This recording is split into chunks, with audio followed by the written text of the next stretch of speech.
Hi guys, it's Checkacola or Matt, and today I am reviewing this bad boy, Lego Star Wars The Complete Saga.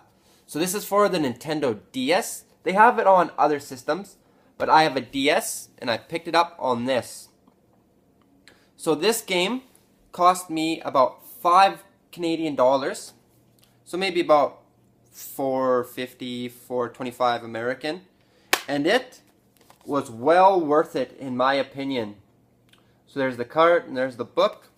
I bought it at a second-hand store. Came with the book, came with all the instructions, gave the everything. So Star Wars The Complete Saga, it goes from episode 1, 2, 3, 4, 5, and 6. So it goes the whole original trilogy and then the ones that came out in the early 2000s. And I would say that it is actually probably one of the better Star Wars games I've ever played. Because in this game, you can play as almost any single character, any odd character, any oddity, any character that, is in like an offshoot, any character that's there for like one scene, two scenes in the movie is probably in this game. It is ridiculous how many characters Lego actually put into this game.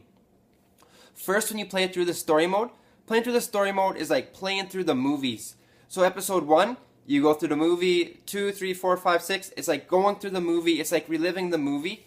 And this is before Lego added voice acting. So they're all acting with like their arms and little Lego figures. And it's really cool. And it's really, really, really funny. Like you'll see sometimes they'll have like little Lego pieces that they use as discs. Or when someone dies or explodes, it'll be like just like a little Lego thrown around. So Lego Star Wars The Complete Saga, it goes through all the movies, 1 through 6. You do get to play as some very famous characters and some oddities again. So it's really, really interesting that there was a couple levels where I was like, whoa, why do they play as this player? But then through the game, it adds it in and it does change it a little bit. There are some parts that don't go along with the movie or they veer off from the movie, but overall, definitely episodes 1 to 6 are definitely covered in this game. If you've never watched the movies, you could probably figure out what's going on by the start screens. It gives like the prologue and it says what's going on, and then at the end there's a really big good scene. So it did take me about 6 hours to beat the game, and then there is some, it says even on the back, all new mini games. I played the mini games for about an hour. They're fun, but they're more casually and they're like easy to beat. So once you beat them 1-2 times, you don't really want to go back to them. There are some games where the mini games are really addicting.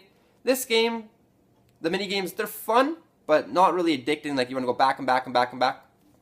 But I'm not really worried about the mini games. In this, I'm worried about the main game, which is amazing, and it has lots of replayability. So once you play it as the characters that you're supposed to play it as, you can go back into free play, and there's actually areas where you need other characters to actually access areas, which is really cool. Like some places you need Boba Fett or a Stormtrooper to access these areas, so you have to go back and free play, and you can play as like Darth Vader, again, Luke Skywalker, Chewbacca. So you can play as all the famous characters, and again, almost every single character that was ever in the series from episode 1 to 6. A really awesome game. Lego did an awesome job, like, turning their Legos into a video game. I love, actually, some of these games too. Lord of the Rings Lego was really fun. This, however, there's a big however, is not an open world game per se. You go into the door, you finish the level, you come back to Mos Eisley, and you go next, and that, next and back, next and back. It's not really an open world with lots of like mini games and things to do. It's usually level, finish. But in Mos Eisley, there's some stuff you can do. You get new characters, new hints, new cheats like that in the game. But really good game. Would I recommend it? Yes. Is it a good Star Wars game? Yes. Is it the best Lego game I've played so far? Yes. I would say this is the best Lego game I've played so far. Lord of the Rings Lego is really fun, but I'm thinking this one is a little more fun because I like Star Wars. And Lord of the Rings, I'd say Lord of the Rings actually I like more, a little more. But Star Wars, You know, when you get a lightsaber and you get see all these cool characters, you get to play as Chewbacca. It's really fun, and it kind of beats out the other games.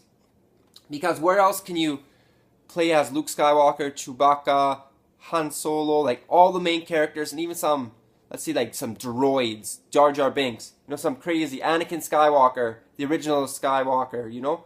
You can play as awesome characters. A really good game, really fun, really exciting.